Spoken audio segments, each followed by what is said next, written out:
Hi, my name's Miss Bates and I'm going to talk you through English at Aylsham High School. I'm going to talk to you about what we do in Key Stage 3 and Key Stage 4. I'm going to explain how we support your child in school, and I'm going to give you some ideas about how you can support your child at home.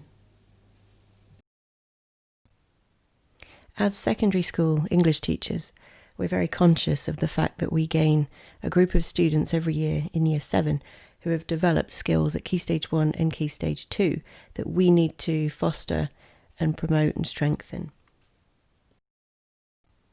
Those skills learnt at Key Stage 1 and 2 provide the roots from which everything that happens at secondary school grows, and that's not just in English, it's across all subjects.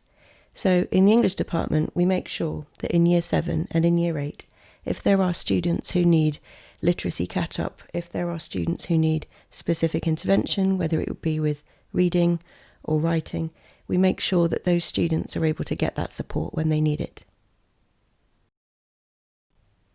Key Stage 3 at high school in English is all about building the students' confidence in being able to articulate themselves with maturity and effectively.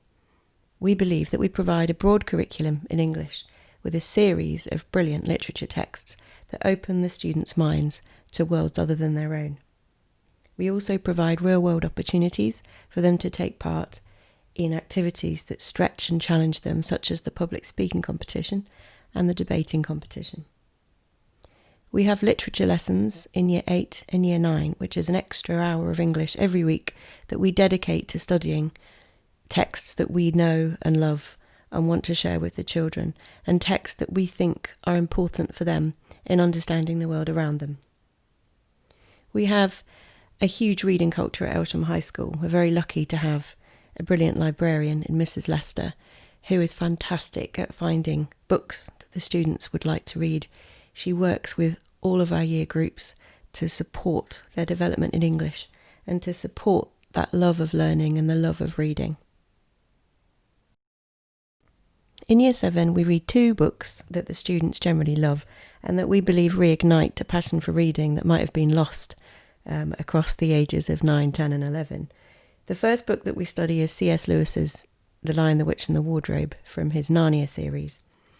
We study this book because it's a classic in children's literature, but what we do with Year 7 is we look at whether or not this is a typical children's book. Can it be classified as children's fiction only? We explore ideas of allegory and the references to religion. We explore the idea of fantasy versus reality. And we study this book alongside a modern text by Maurice Gleitzman called Boy Overboard. Boy Overboard is about a brother and a sister who live in Afghanistan and try and escape their current situation, both physically and with their imagination, by taking themselves off into the world of football. By studying these 2 texts together, we try and help the students to understand that fiction can both identify what's going on in the real world at the same time as offering an escape to other places. In Year 8, we move on to looking at Identities, and we study our first full Shakespeare play, which is Much Ado About Nothing. In this play, we look at the relationships between characters and understand their place in the context of Elizabethan society.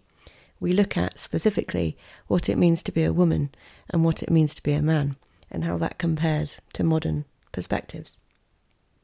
We then read The Giver by Lois Lowry, which is typically the most popular book we read in the entirety of Key Stage 3. The Giver is a dystopian novel all about what would happen if rules were put into place to keep us safe. Can rules ever allow us to have any freedom? We then move on to one of the most celebrated books of the 20th century, Of Mice and Men by John Steinbeck, and we continue with that theme of identity and what it means to be, and we look at specifically a period of time in America where your identity often either was the reason that doors opened or the reason that doors closed. And then finally, we look at a series of 15 poems that are linked to the theme of identity, and this draws the entire year to a close. And the students are able to, we believe, demonstrate a wider greater understanding of what it means to be a human in society. In Year 9, things get more complex, and we look at the language of power and politics. We build on the idea of identity, and we look at group mentality, we look at leadership, we look at democracies, we look at dictatorships. The first book we look at is Animal Farm, which then leads into a study of war poetry with a particular focus on Wilfred Owen and his attitudes towards war. We then look at Macbeth and how power can corrupt us even further. And then we look at the ultimate, the epitome of dystopian fiction, 1984. This is studied in the Year 9 literature lessons, along with Educating Rita by Willie Russell, which is a play that asks us questions about what education is. What do we learn? Why do we learn it? What's more important, what we learn in school or what we learn outside of it? And what we try and do by studying that play is draw together all of these ideas that the students have studied over the last 3 years and really get them to think about what education means to them. As well as studying whole texts, we expose students to a wealth of extracts from different authors, because we believe that in order to provide the best foundation for students and their English studies, we need to be rooted in the past so that we can understand the present, so that they can understand the text that they're reading, the words that are on the page in front of them.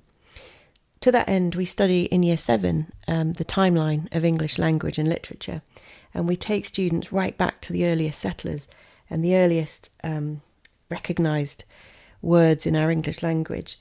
And then we walk through history with them, and we look through Old English, through to Middle English, through to Shakespeare, through to the 19th century, up to the end of the 20th century with the rise of modernism and the fin de siècle movement. Along the way, we look at Dickens, we look at Bronte, we look at Austen, we look at T.S. Eliot, we look at Wordsworth, we look at Blake. There are Chaucer. There are a wealth of authors that we introduce students to, because only by understanding where we've come from can they understand the placement of a new book that they study in that timeline of who we are. So, how can you support your child in English? Well, the first thing and most important thing you can do as a parent or carer for your child is to encourage them to read widely. As a parent of a 10-year-old boy, I know that this can be difficult, and I know that at the end of Year 6 going into Year 7, often from speaking to my own classes over the years, we've been able to chart their reading habits, and every time there are the majority of the class whose reading habits have dropped off at that age. It's completely normal. However, it's something that we do need to tackle, purely because, as English teachers, in our experience, the single most important factor in securing success in English is a child's ability to read texts. In the GCSE, they will be given 3 texts that they've never seen before. There'll be extracts from other books or stories, and also from non-fiction. And without the confidence in reading, without the ability to read and interpret and understand, they're already at a disadvantage. So reading widely is hugely important. As I've said, in school, we do have a great reading culture, and every lesson in Key Stage 3, we have independent reading time at the start of lessons. So this is sometimes 10 minutes, sometimes it can be 15, 20, if you have a double lesson. It's really important, therefore, that your child brings a book to school with them. If they don't have a book, then Mrs. Lester in the library has a fantastic system whereby, even under the current situation, students can fill in a form, and she'll send them a selection of books in a little brown paper bag, and they get to choose the one that they would like to read. And she'll work with them until she gets it right. So there is absolutely no reason why every child can't have a book that they enjoy to read at school and at home. Another thing is we encourage reading aloud. In English, we will either give the students the roles to play. So if there are characters in the book, they'll do the speaking of the characters and we'll do the narration. We encourage reading aloud of Shakespeare because Shakespeare often can be quite daunting. But if you're able to give opportunities at home for your child to read aloud, Again, as a parent, I know this tends to tail off a little bit, but I do try, if I can each week, to sit down and have him read to me. It's so important, hearing themselves speaking out loud, hearing how words sound when they come off the page. Really important. Non-fiction is important just as well as fiction. So yes, they can read stories and novels, but non-fiction is just as good and just as important. So newspapers, they can read newspapers, magazines, they can read recipes, they can read match reports. Any form of non-fiction, any reading is good reading. Another thing you can do at home that links into reading is log into our Aylsham Reads SoundCloud account, which is free to access, and it has audio files of all the texts that we study in school for Key Stage 3 and Key Stage 4. I think there are 2 remaining to go on there. There are students and teachers reading aloud on the account, and you can choose to listen along at home with the text that they're studying in school, or you might choose to listen to another one that you know they're going to be looking at in the future. It could give your child the head start in understanding the plot and the narrative, the structure, before we get to studying it in school. Another thing you can do at home to support your child in English is have conversations with them about the world. And again, as a parent of a 10-year-old, I know that's not always easy either, but I do try each week. It doesn't have to be every day, but I do try each week to talk to him about what's going on in the world. I'll ask him questions about what he knows about what's happening in the world at the moment. And I just encourage him, as far as I can, to take an interest in current affairs. I want him to understand what's going on in the world around him. So he's into sport, he's into computer games, but I try and broaden his horizons to look outwards as well as talking about all of the things that he loves to talk about on a day-to-day basis. The picture here is of our public speaking competition, which takes place every November.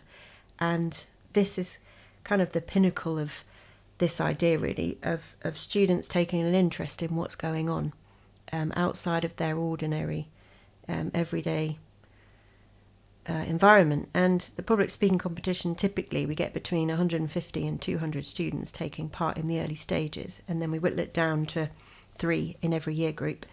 And they compete on the stage at the lectern, delivering a speech of 3 minutes on a topic that we've chosen for them.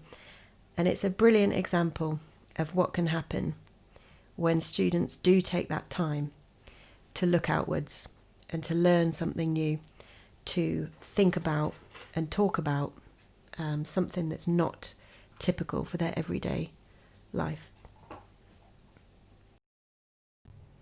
Another important thing you can do to support your child in English at high school is encourage the completion of homework. So in English, in Year 7 and 8, we set homework every 2 weeks, and in Year 9, 10 and 11, we set homework every week.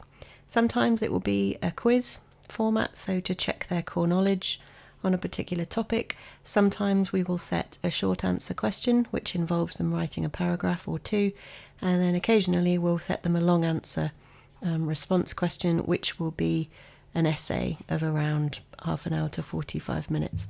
So it will always be loaded on Sims, and now we have all of our homework on Google Classroom.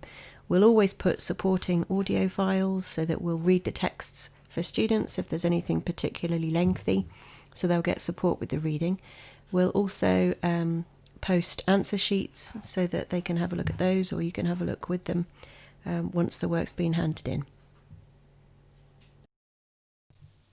The English department also has a growing YouTube channel on which you can find playlists of videos for different year groups. So for example, Year 10, we've got playlists for their literature texts. We've got playlists for Year 11 and the language papers for GCSE.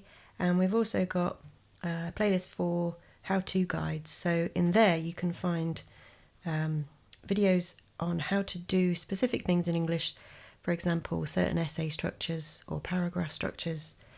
You can also find in there how to structure an argument, which links into the previous slide. So there are resources on there to help you understand the methods that we use in class with your child at school.